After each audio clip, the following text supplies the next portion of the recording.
नमस्कार, बहुत बहुत स्वागत है आप सभी का प्राइम डिबेट में। मैं रविंद्र सिंह आपके साथ और आज का मुद्दा है ईडी पर आर पार। जी हां, पेपर लीक कांड में ईडी ने जब से राजस्थान में कार्रवाई शुरू की है तभी से प्रदेश में सियासत तेज हो गई है। कांग्रेस बीजेपी में जुबानी जंग छिड़ गई है। कांग्रेस के सह प्रभारी काजी निजामुद्दीन ने कहा कि विपक्ष को सताने का काम शुरू हो गया है। कांग्रेस ने कार्रवाई पक्षपातपूर्ण बताई है। वहीं बीजेपी ने कहा ईडी की जांच से जो सच है वो सामने आ जाएगा। यूपीए के शासन में भी ईडी सीबीआई की कार्रवाई होती थी, तब कौन था? अब कांग्रेस को घबराहट हो रही है। इसी मुद्दे पर करेंगे चर्चा, लेकिन पहले एक रिपोर्ट देखते हैं। पेपर लीक कांड में ईडी की जांच पर गरमाई सियासत। बीजेपी कांग्रेस में जुबानी जंग। कांग्रेस ने कहा विपक्ष को सताने का काम शुरू किया। ईडी और केंद्रीय एजेंसियां, इनका काम ही है विपक्ष को सताने का। अपना इन्होंने जो मूल काम है वो छोड़ दिया, ये विपक्ष को सताने का काम इन्होंने शुरू कर दिया। ईडी जो है वो सरकार का माउथपीस है। आज के समय में ईडी, इनकम टैक्स, सीबीआई, ये जितनी भी इन्वेस्टिगेटिंग एजेंसीज हैं जिसपे देश को भरोसा था, अब ये भरोसा बचा नहीं है। बीजेपी ने कहा घबराते क्यों हैं, जो कुछ होगा सामने आ जाएगा। एक प्रोसेस होता है निश्चित किसी प्रक्रिया का, तो उस प्रक्रिया के जो कुछ हो रहा है, जो सामने है, घबराते क्यों है किसी से? ईडी पर आर पार।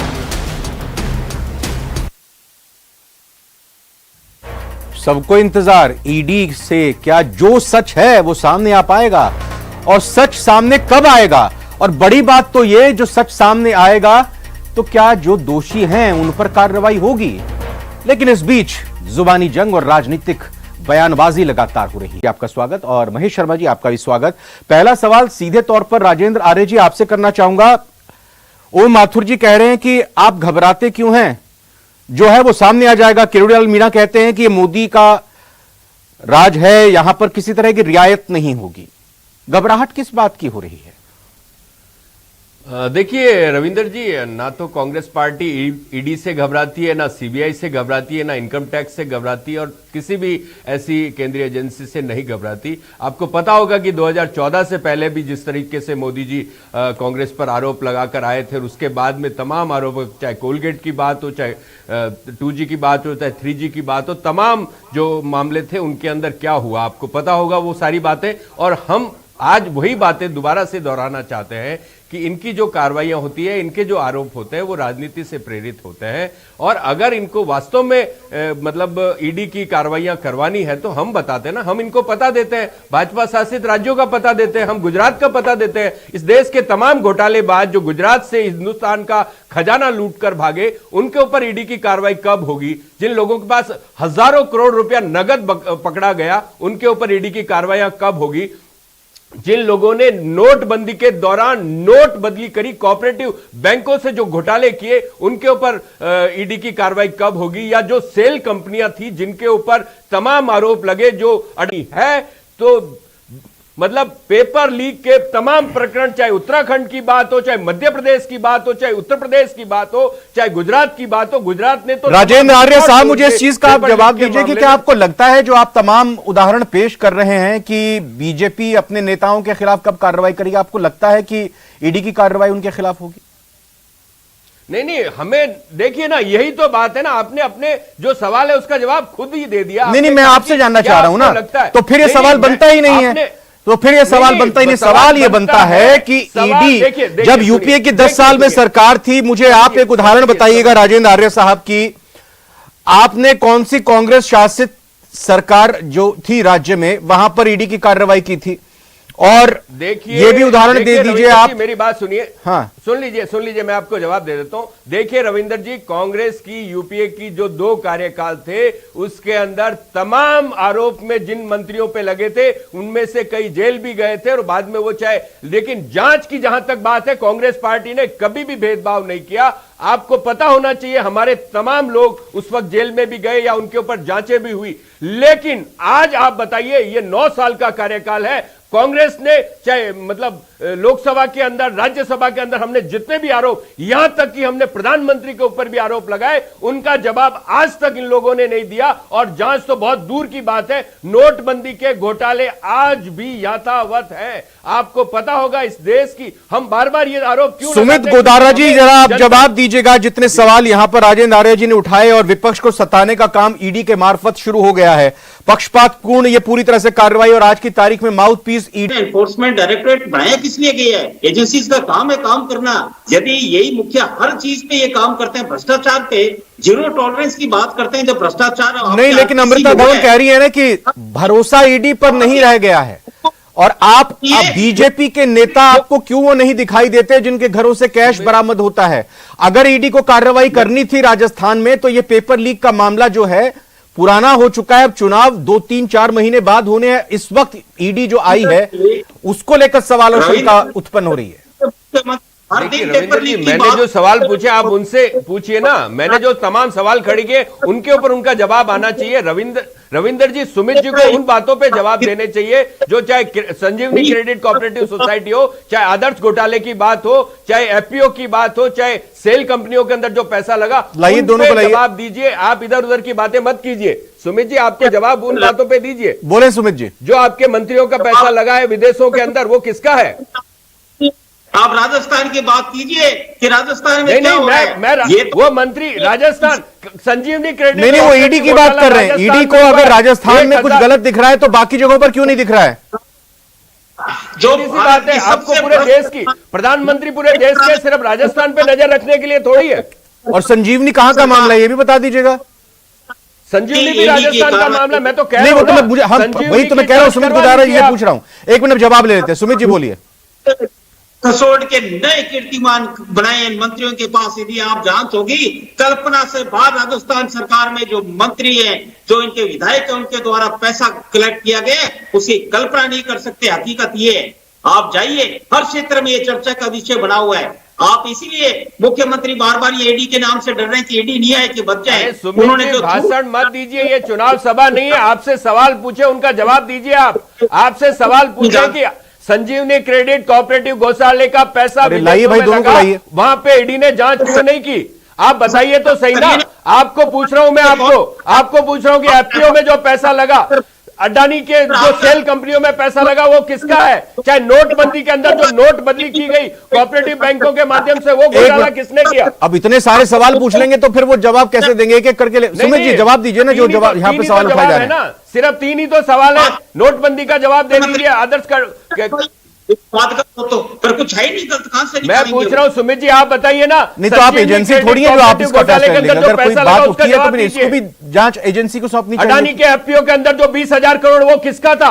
आप बताइए। सेल कंपनियों में जो पैसा लगा था, वो किसका था? बताइए ना आप, उनका जवाब दीजिए। आप इधर उधर की बातें करते हैं। राजस्थान के अंदर ही संजीवनी क्रेडिट कोऑपरेटिव घोटाला हुआ, जिसके अंदर मंत्री आरोपी है। ईडी क्या पता नहीं जानती मंत्री जी का? हम बताते हैं, जोधपुर में जाके जांच कीजिए ईडी। आप जवाब दीजिए ना, आपके पास में जवाब। राजेंद्र जी 1 मिनट प्लीज बोलने दीजिए। राजेंद्र जी 1 मिनट सुमित जी को बोलने दीजिए। आप राजेंद्र जी 1 मिनट। सुमित जी, सरकार के और उनके कांग्रेस के नेताओं की हवाइयां उड़ने लगी। जनता ये जानना चाह रही है कि ईडी के नाम अरे से सुमित जी, हमारी हवाइयां नहीं उड़ी है, हवाइयां आप लोगों की उड़ी है, तभी आप ईडी का बेजा इस्तेमाल कर रहे हैं। जबकि आपको पता है राजस्थान में जनता आपको पसंद नहीं करती। राजस्थान की सरकार ने बेहतरीन काम किया, तभी चुनाव के अंदर हम तो पहले ही कह रहे थे कि जैसे ही चुनाव होंगे ईडी आएगी, इनकम टैक्स आएगा, सीबीआई आएगी। लेकिन Congress ED, income tax, CBI से नहीं डरती। और आपके ऊपर भी जनता की अदालत में वो तमाम सवाल पूछे जाएंगे जो ईडी आपके ऊपर जांच क्यों नहीं करती। आपके घोटालों पे ईडी आंख मूंद के क्यों बैठी है? गुजरात के अंदर तमाम घोटाले में देश का खजाना लूटकर भागने वालों के ऊपर ईडी की आंखें मूंदी हुई क्यों है? बताइए ना आप। मंत्री विधायक कह रहे हैं कि इस बार हम 10 से कम विधायक आएंगे, उनको सबको पता है। और जो लूट आपने राजस्थान में मचा रखी है, आप बताइए ना, देश का घोटाला किसने किया? वो तो ठीक है, चुनावी प्रक्रिया है, वो तो कितने विधायक आएंगे कितने नहीं आएंगे। लेकिन अगर गलत हुआ है, भ्रष्टाचार हुआ है और किस दल ने किया है, किस दल के नेता ने किया है, तो जांच बिल्कुल सबकी होनी चाहिए ना सुमित जी। नहीं, ईडी सबकी जांच करे ना। हम तो यही तो कह रहे हैं कि ईडी अगर पेपर लीक की जांच करे तो वो उत्तर राजेंद्र जी प्लीज 1 मिनट। राजेंद्र जी जरा उनको भी सुन ले। 1 मिनट राजेंद्र जी प्लीज, मेरी रिक्वेस्ट है आपसे। राजेंद्र जी एक बार प्लीज। सुमित जी हाँ बोलिए, जवाब दीजिए ना, जो क्या- इतने सारे सवाल उठाए। सवाल पहला यही मैं आपको जवाब दे रहा हूं, केंद्र की एजेंसी हर जगह काम कर रही है, जहां भी ये गड़बड़ होती है वहां पहुंचती है। राजस्थान में पहली बार ईडी इन दिनों में आई 3 साल गुजरात में तो कब गई ईडी? आप बताइए ना, गुजरात में ईडी कहां गई, कब गई गुजरात में ईडी? बताइए ना। 8,000 करोड़ रुपया महेश शाह से पकड़ा गया था, क्या ईडी ने जांच की थी वहां पे? तो आप इस बात का, आपके मंत्रियों ने जो भ्रष्टाचार किया, आपको डर है कहीं वो खुल नहीं, जाए? आप बताइए ना, आपके मंत्री भी दूध के धुले हुए नहीं है। हम कह रहे जांच होनी चाहिए, लेकिन हर महेश शर्मा जी का मैं रुख करता हूं। महेश शर्मा जी, आप ये बताइए कि जिस तरह से अभी नूरा कुश्ती का खेल चल रहा है अभी ईडी को लेकर, क्या अब से पहले कभी ऐसा हुआ है कि केंद्र में जिसकी सरकार है उसने अपनी ही राज्य की सरकार के खिलाफ केंद्रीय एजेंसियों का इस्तेमाल किया हो? क्या ऐसा नहीं है कि जब पहले बीजेपी की राज्य में, राजस्थान में सरकार थी तो ईडी का, सीबीआई का, इनकम टैक्स का इस्तेमाल उस वक्त की बीजेपी सरकार के खिलाफ नहीं हुआ? तो अब अगर ऐसा हो रहा है तो फिर इतना हो हल्ला क्यों? एक इसमें सबसे बड़ी बात यह है कि ये जिस तरह से मैं इस जांच एजेंसियों का राजनीति रूप में इस्तेमाल या उनको हथियार के रूप में इस्तेमाल करने का तो मैं भी विरोधी हूँ। सवाल यह आता है कि हम राजस्थान की जो जांच एजेंसियां हैं उनकी जांच प्रक्रिया को पर संदेह व्यक्त क्यों करते हैं? इससे ये एक मैसेज चला जाता है केंद्रीय अगर जांच एजेंसियां जब जांच करने के लिए आती है तो ये बात महेश शर्मा जी देखिए प्लीज, मैं इस इत्तेफाक इसलिए नहीं रखता हूं आपकी बात को, इसलिए रोक रहा हूं बीच में, इसलिए संदेह किया जा रहा है। हालांकि वो दूसरा मामला है, जयपुर में जो बम ब्लास्ट हुए थे उसके एक अदालत में निर्दोष पाए जाते हैं, दोषी पाए जाते हैं, फिर उसके बाद अपर अदालत में जब जाते हैं तो फिर उनको निर्दोष कर दिया जाता है, फिर केंद्रीय एजेंसी अदालत में जाकर सौंपनी पड़ती है रिपोर्ट। इसलिए यहां पर राज्य सरकार पर विश्वास नहीं किया जाता, चाहे कोई भी राज्य सरकार किसी भी पार्टी की हो। जी, मैं यही बात कह रहा हूं ना कि एक तो दो चीज ये है कि जो भी जांच एजेंसियां जिसको भी है वो कोई भी राजनीतिक दल हो, मैं कांग्रेस या बीजेपी की बात नहीं कर रहा, मैं जो जिस तरह का जो टसलबाजी होती है एक दूसरे विरोधी दलों की सरकारों को सजा मिलेगी, जो दोष कर रहा है उसकी जांच होगी, इसमें किस बात का डरना है इनको? मैं तो कहता राजस्थान के मुख्यमंत्री को स्वागत करना चाहिए कि भी पेपर लीक जैसे संगीन मामले जहां युवाओं का भविष्य है वहां केंद्र की एजेंसी जांच करे और सहयोग करे ताकि इस तरह के कारनामे रुके जाए जिस तरह से युवाओं का और प्रदेश हमारा पीछे जा रहे हैं। इनको तो स्वागत करना चाहिए था मुख्यमंत्री जी को, पर कहते हैं ना चोर की दाढ़ी में तिनका है। मुख्यमंत्री को पता है कि ये आंच उनके कार्यालय तक और उनके मंत्रियों पर आएगी, इसलिए वो इस तरह का बयान ईडी को देकर भड़काने का काम कर रहे हैं कि केंद्र की एजेंसी केंद्र की एजेंसी तो हम तो कहेंगे इनके मंत्रियों पे भी जाए जिन्होंने इतना भ्रष्टाचार किया हुआ है। आप रिकॉर्ड तोड़ भ्रष्टाचार इन्होंने राजस्थान में किया है, विधानसभा सत्र में हमने देखा, क्षेत्र में देखते हैं, बीकानेर जिले से जहां से मैं आता हूं जहां इनके मंत्री हैं, आम जनता से कुछ रिकॉर्ड कीर्तिमान भ्रष्टाचार के इन्होंने किया, उनकी भी जांचें होनी चाहिए। हम तो राजेंद्र आर्य जी, क्या प्रावधानों में अब कुछ बदलाव की जरूरत आने का वक्त आ गया है कि चुनाव से पहले अगर इस तरह से केंद्रीय की एजेंसीज आती हैं राज्यों में तो फिर उसके लेकर कुछ एक गाइडलाइंस होनी चाहिए, एक तय समय होनी चाहिए जांच पूरी करने के लिए? इलेक्शन की तारीखों से पहले या महीने से पहले, इतने महीने पहले ये जांच एजेंसी ना आए, क्योंकि लगातार अभी आरोप लग रहे हैं। आज बीजेपी केंद्र में है, कल को कोई और पार्टी, आप भी हो सकते हैं वहां पे, आपकी कांग्रेस भी हो सकती है। तो एक गाइडलाइन बनाने की वक्त नहीं आ गया? सभी तमाम राजनीतिक दल उठे ऊपर, आगे आए और पार्लियामेंट में इस तरह एक कानून लाया जाए एजेंसीज को लेकर?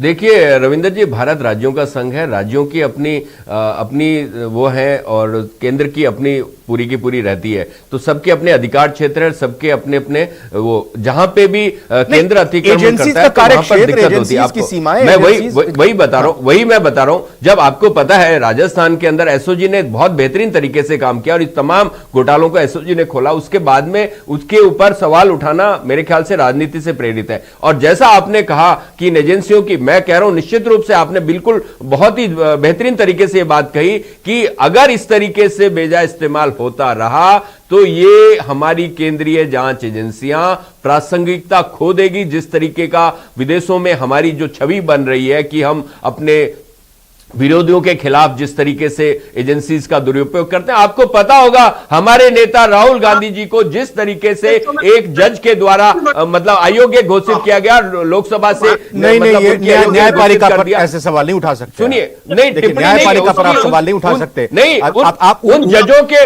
अदालत में गए ना, आप ऊपरी अदालत में गए ना, उन सुप्रीम कोर्ट ने उन जजों की नियुक्ति अब अगर कोई पे कह देगा कि मुझे प्रश्न चिन्ह जमानत लगाया नहीं था। चाहिए, मुझे जाना ही नहीं ऊपरी अदालत में, तो फिर आपका सुनिए, फिर कौन उनको संभालेगा?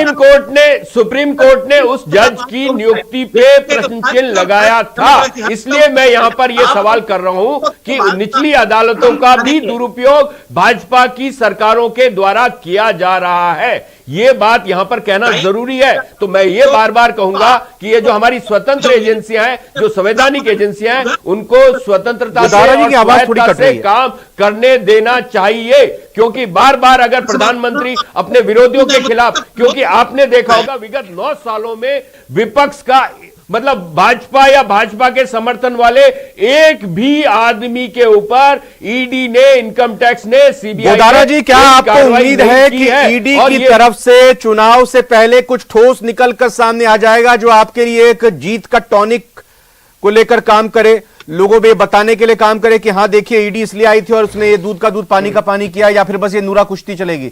उम्मीद है? रविंद्र जी, तो ये कांग्रेस की सदैव रोने की आदत जो बच्चे की तरह होती है वैसे इनकी रही है। ये हर चीज में पहले लगाते थे इलेक्शन कमीशन के द्वारा रीड हो रहा है, पहले कहते अरे क्या सुमित सुप्रीम जी, कोर्ट आपसे जो सवाल पूछे आपने उनके तो जवाब दिए नहीं, आप इधर उधर की बातें कर रहे हैं। मैं आपसे पूछ रहा हूं कि संजीवनी क्रेडिट कोऑपरेटिव घोटाले के ऊपर कब ईडी की जांच होगी, कब मनी लॉन्ड्रिंग जो कि विदेशों में पैसा लगा है, इन गरीबों का जिनका पैसा लूटकर आपके मंत्री लेके चले गए विदेशों के अंदर, चाहे ऑस्ट्रेलिया हो चाहे आखिरी एक टिप्पणी मैं यहाँ पर महेश शर्मा जी से लूंगा। और सुमित जी, आपका थोड़ा नेटवर्क का इश्यू रहा, इसलिए आपकी आवाज बीच में अभी बाद में कट कर आ रही थी। तो आगे से जब हम आपको जोड़ेंगे तो कोशिश करें कि जहां पर नेटवर्क पूरा आ रहा हो खुलकर वहां पर आपको ज्वाइन कराएं, आप जुड़े हमारे साथ। महेश शर्मा जी, आखिरी में आपसे जवाब लूंगा, ये ईडी का मसला आगामी चुनाव में क्या भूमिका निभाएगा? देखिए, जो भी है मुद्दा तो ये रहा है, Mahesh Sharma sir, paper leak हुए हैं, सब कुछ हाँ, मैं यही बात कर रहा हूं, इसी बात को कि ये केंद्र और राज्य सरकार दोनों की जिम्मेदारी है कि वो अपनी जांच एजेंसियों की निष्पक्षता और उनकी मतलब कहता है कार्रवाई मतलब होने दें, और जिस तरह का जो भी काम कर रहे हैं उन पर विश्वसनीयता पर सवाल नहीं उठाएं।